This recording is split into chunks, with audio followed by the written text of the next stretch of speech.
publishing is one thing, but then most people in industry are not reading whatever is published in a journal.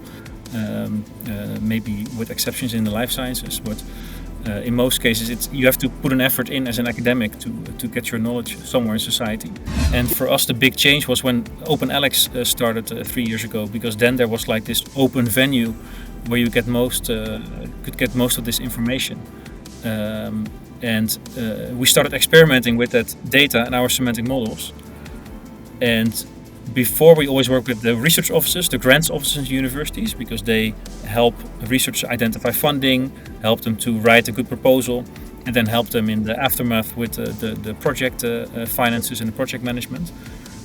So that's where we started our first experiments. And with publishers, I get much more willingness to experiment and willingness to dive into these new opportunities. Maybe it also has to do because finding peer reviewers is such an increasing challenge, but also one of the many challenges, I guess. I feel like people are open to experiment, and of course there are differences. Funny thing is, right, there are theories that are saying like incumbents, the large companies, are the ones driving change, and there are theories stating like no, the incumbents always hit the brake when there's potential change, and it's always coming from like the small, agile newcomers in an industry. And that's maybe what we're seeing right now in publishing, right? I think there are quite some smaller technology providers that are trying to drive this change.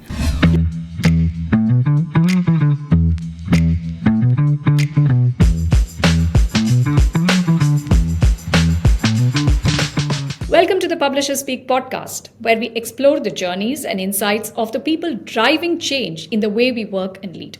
I'm your host, Sowmya Mahadevan, and today I'm excited to welcome our guest, Paul Tuinenburg.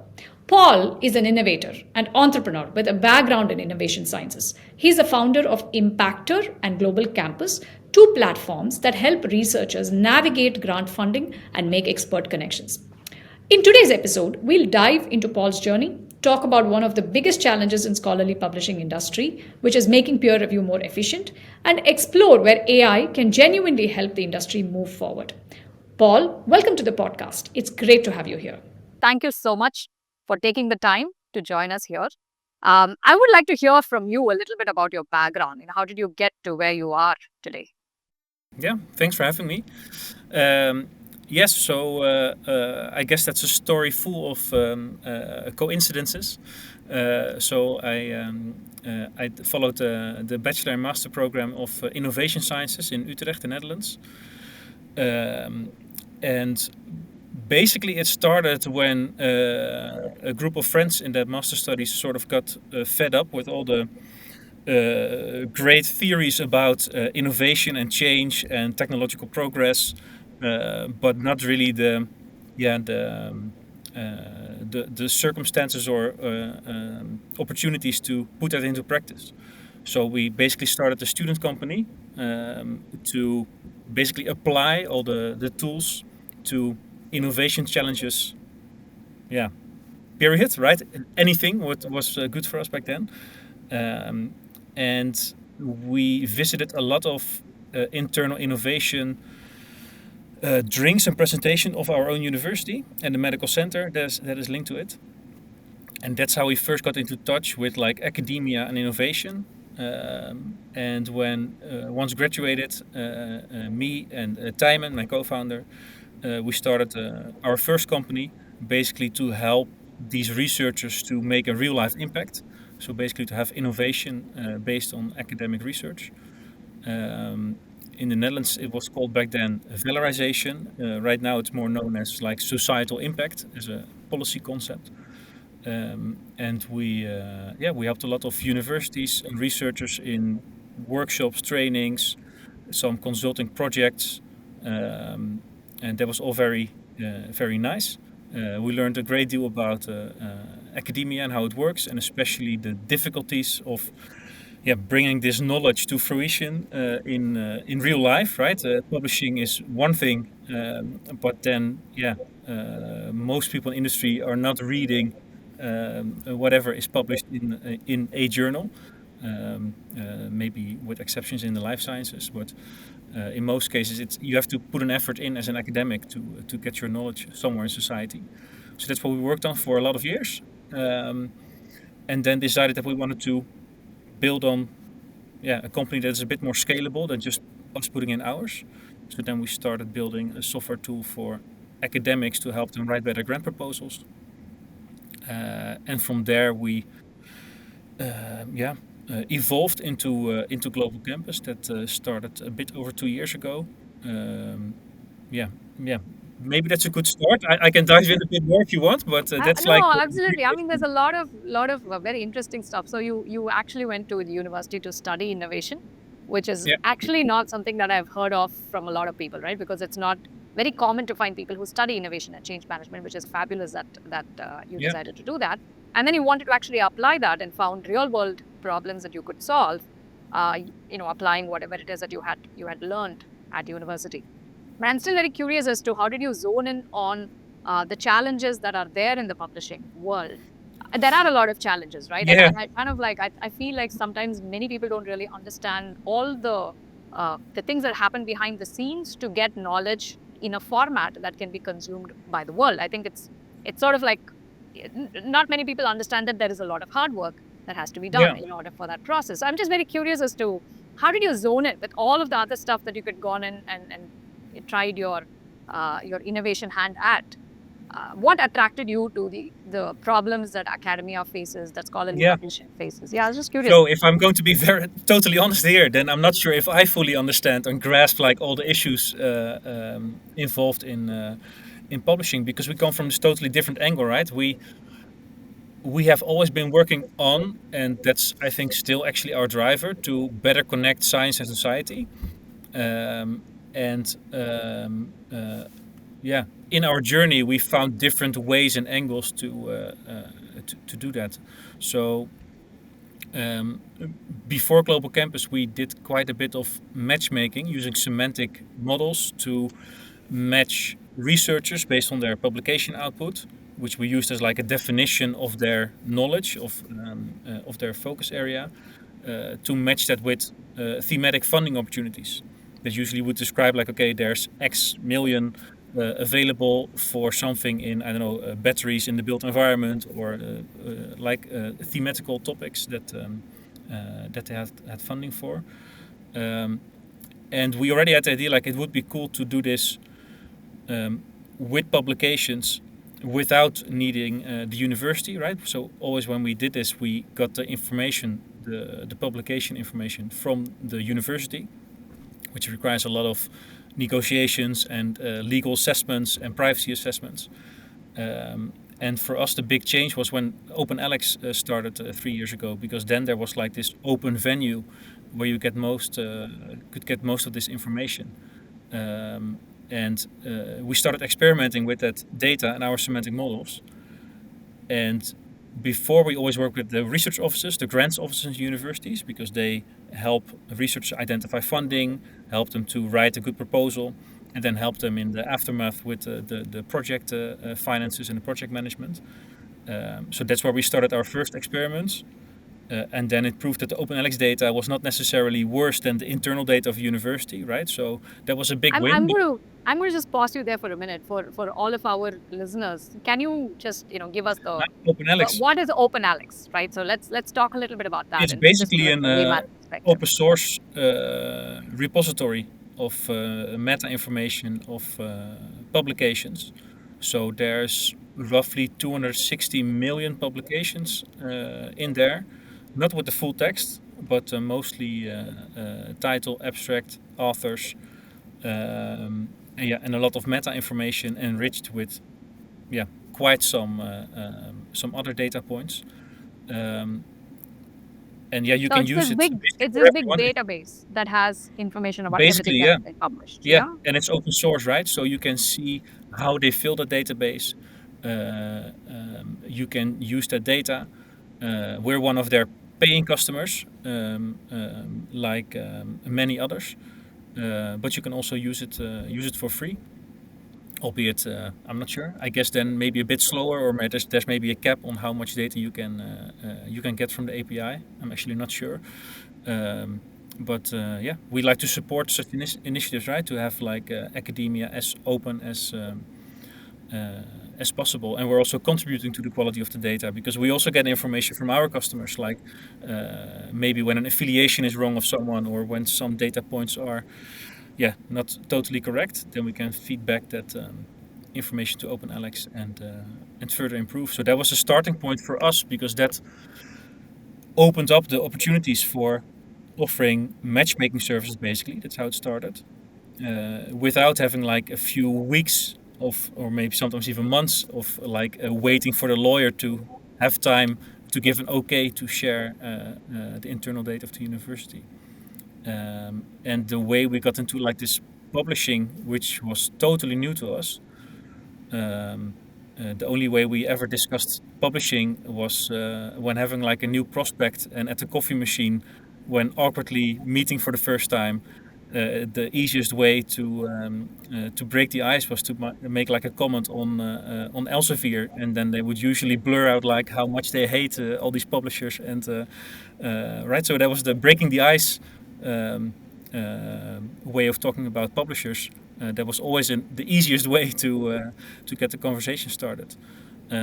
But when matching, doing more matching, a project basically for universities, it soon became very clear that there was like this very huge, very obvious use case of finding relevant people, not only for the university but especially for the publishers, and also for the funders to find reviewers. I know. So one of the biggest offerings that Global Campus has is it enables publishers to find the right peer reviewers, and it matches peer reviewers with it. So talk to us a little bit about what do you see as a challenge in the peer review space that you've heard in your conversations with publishers, and how do you feel that tools like OpenAlex and other innovations that are coming out right now can help address these gaps that are there today in the industry? Yeah, so it probably doesn't come as a surprise that like it's a big challenge to find relevant peer reviewers, and also to find the right people in the short timeline, because ideally you don't want to wait too long before publishing something. So you want a quick yes, or maybe even a quick no from someone who's not available, in order to invite someone else. And you want them to perform the review as fast as possible. Speed is everything now. People are very impatient at the moment, right? So, and I think we're all used to things getting done a lot quicker. So it is very important. That's something that I've heard in some of the other conversations I've had with people for the podcast, is that how peer review has changed so much, that somebody was here talking about how they used to ship papers by airmail for peer review. I mean, and look at what we're talking about here today, right? So so that's before my experiences with publishing, right? That's but yes, I can totally imagine that. And even in this digital age, right?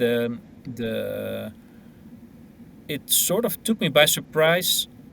Of course it's very different per publisher, but it took me by surprise that it's quite common to just invite a lot of people and just see what sticks, right? Invite 20 people and just sort of pray that enough people will say yes. And in a way it feels like almost low-hanging fruit to improve that process, right? Because with these semantic models that we're using, and with the availability of so much data, it's you can find relatively easy the relevant people, at least for us. But I also see there's quite some improvements to be made in like how people are invited, right? One of our developers has a PhD and is also sometimes publishing still with the research group that we are collaborating with, and the invitation he's getting to review papers or to review something for a conference is like, it doesn't make sense at all, right? It's not even close to his expertise. And so first of all, making sure that the ask makes sense, right? Topic-wise is one thing, but also the way the invitations look like Yeah, I guess there's also room for improvement, right? It's not clear why someone is considered to be a good expert for the review, and um, I guess that makes sense if you're matching on keywords or some sort of profile that you created of a researcher. But we match based on publication, so for us it's very easy to say, like, okay, Sowmya, we have read this paper, which seems to be very close to this manuscript. Yeah, are you available to review this manuscript? And then as an invitee, like, okay, there's a reason you're inviting me, which is this paper that I contributed on.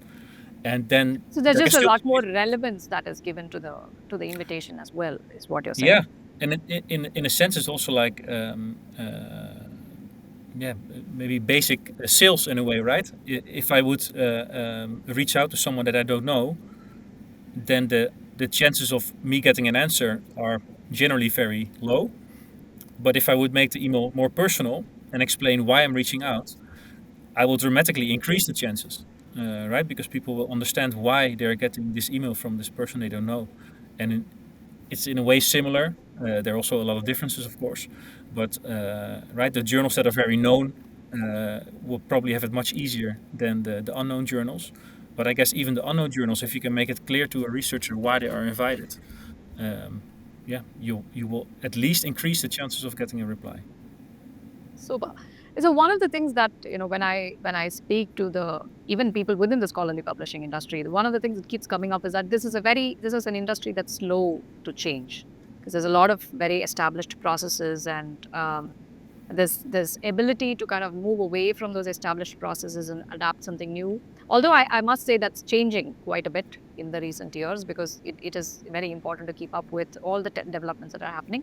But in your interaction with, say, the publishing industry or with specific publishers, how have you found them receptive to these sorts of technologies that are coming in, which is changing the way they might have reached out to peer reviewers or found peer reviewers in the past? Is there a positive welcome change, or is there a skepticism in dealing with this?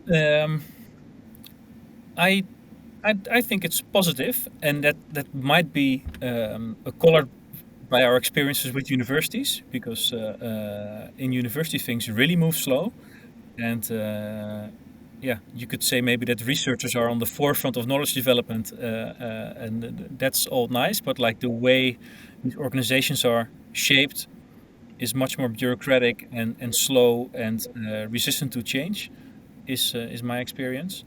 And with publishers, I get much more willingness to experiment, and willingness to dive into these new opportunities. Maybe it also has to do because finding peer reviewers is such an increasing challenge, but also one of the many challenges, I guess. So yeah, I feel like people are open to experiment, and of course there are differences. And we recently announced our collaboration with AIP, and we were very happy when, as one of the first bigger publishers we started working with, said yes.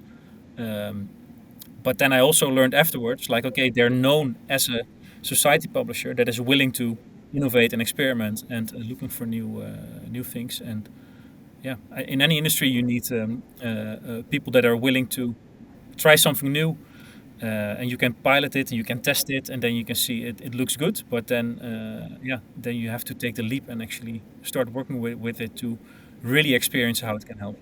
Absolutely. I think leading that change management is not easy or trivial.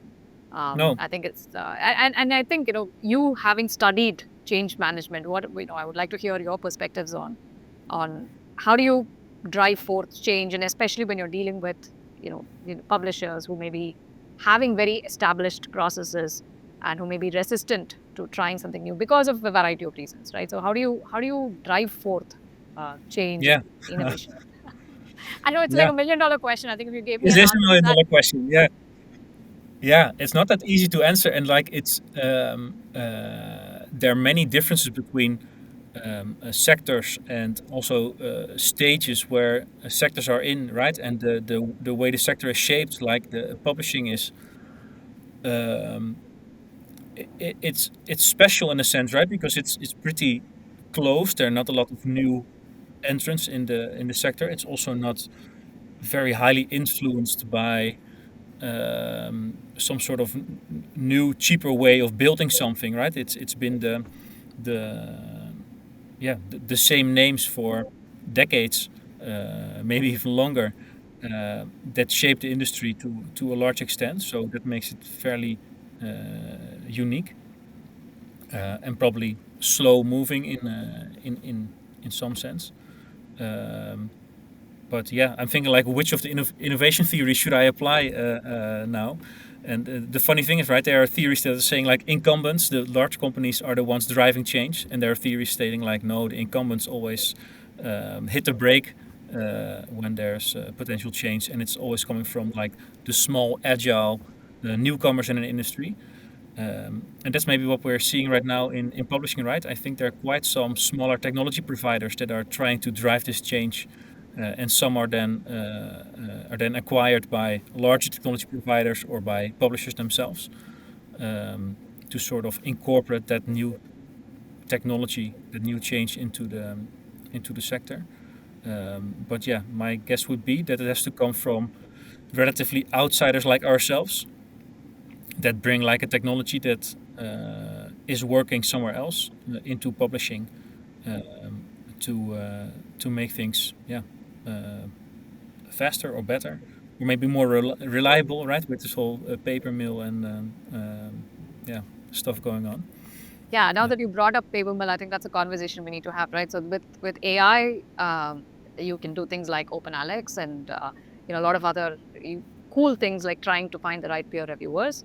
But there's also this concern about research integrity and a lot of other things that AI is proving to be a bit of a worry. So what are, shed a little bit of your insights on where do you see AI specifically for publishing kind of headed? What are some of the opportunities that are there in the horizon, and what are some of the things that we need to watch out for? Yeah. Yes. So watch out for generative AI. Right. It's a very powerful technology.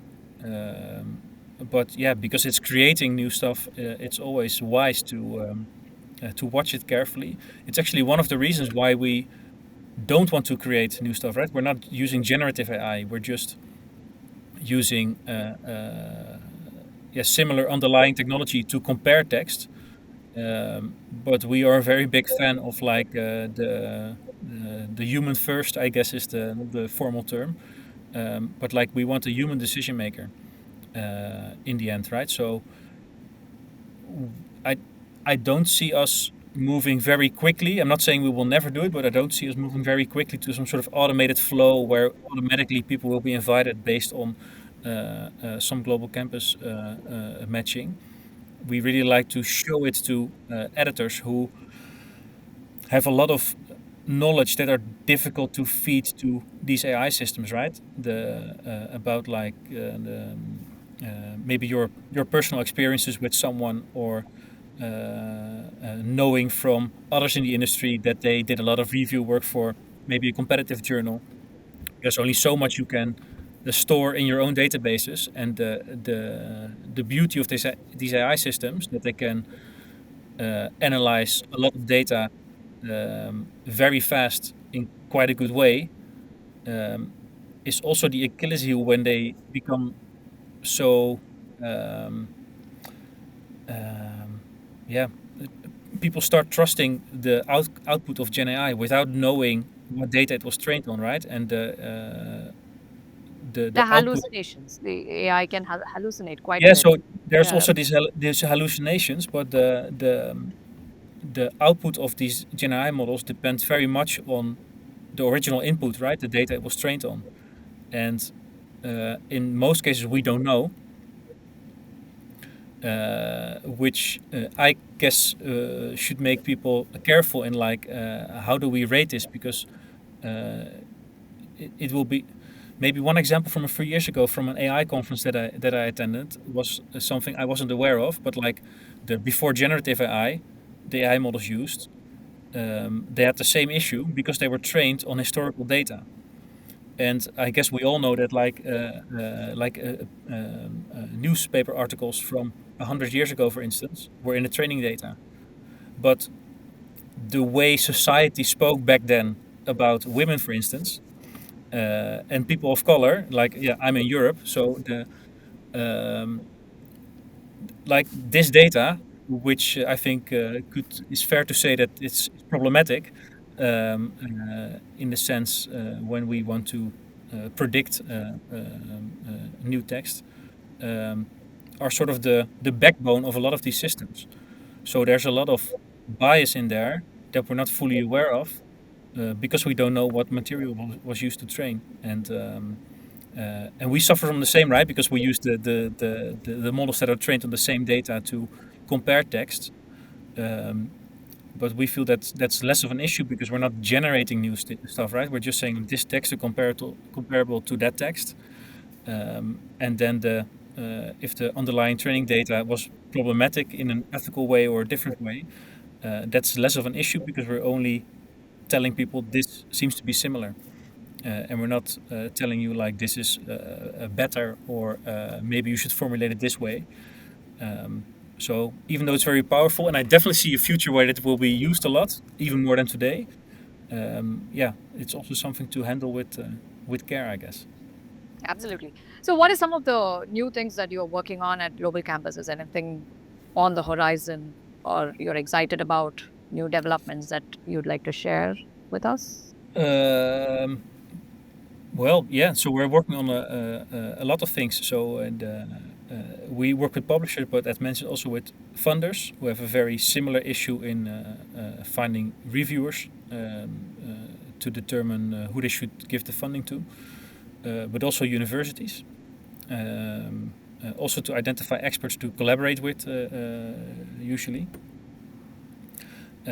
So our continuous challenge is, I guess, to develop new features that are useful for all these groups, and not only do something for a funder, for instance, and then forget about the use case at the publisher.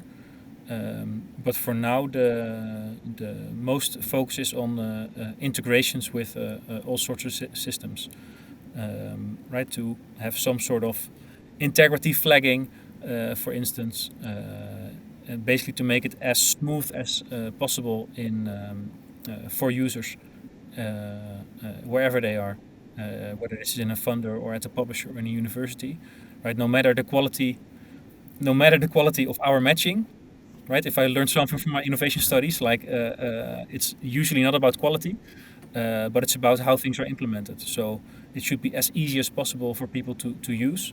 And to continue further down in their workflow, and that's the most important thing. So that's what we're. I know that's one of the reasons that we at CareerDocs kind of partnered with you guys to bring that as part of the peer review workflow, the peer review lookup that Global Campus provides.